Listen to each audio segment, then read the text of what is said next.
And actually, this is something I want to talk about. This is actually, it's a little personal, but here, when I started doing this, nothing could have been stranger or more alien to my personal makeup than coming and sitting in front of a camera and being on a microphone and talking without preparation. I have lived my life as a writer, and as a writer, I'm an incredibly careful writer. Anybody will tell you, I rewrite everything again and again and again until I get it right. And sometimes when I'm sending it out to the publisher for the last time, I'm still correcting it. Michael Knowles and I are doing this Another Kingdom, which I hope you'll subscribe to on YouTube. And as Knowles is performing it, I'm rewriting some of the text, because I eventually, I suppose, I'll publish it as a novel as well, And so I'm rewriting and all this stuff. The idea that I would come on and just talk off the top of my head, and the stuff I said would then be captured on tape, and anybody could listen to it, and you could basically hold it against me if I made a mistake.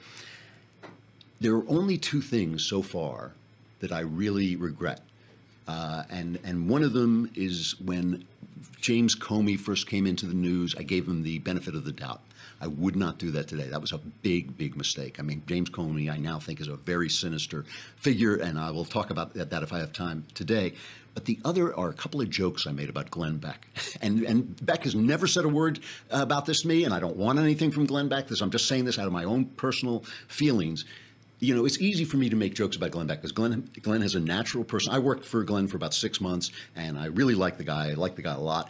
And he has a natural personality where any event that happens, he can sort of connect the dots to the worst possible outcome. I mean, that's part of his charm and part of his show. And I have the opposite personality, which is that anything that happens, I can connect the dots. It's going to be fine.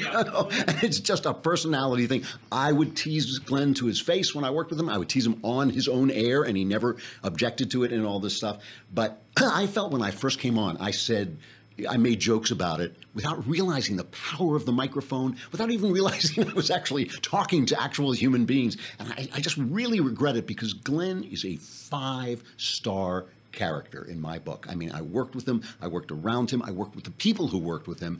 And a lot of people in this business are, a lot of the women in this business are very attractive women. They loved Glenn. They spoke about Glenn the way I would hope people who worked for me would speak about me, as a mentor and a friend and a supporter, and not one of them ever said, oh, and don't go in a room alone with Glenn. There was nothing like that, ever. So the fact that Glenn Beck, I just want to say that, Glenn, if you ever hear this, I'm sorry. I didn't know what I was doing. It's just the way, we all have to learn. We all have to learn, go on our learning curve.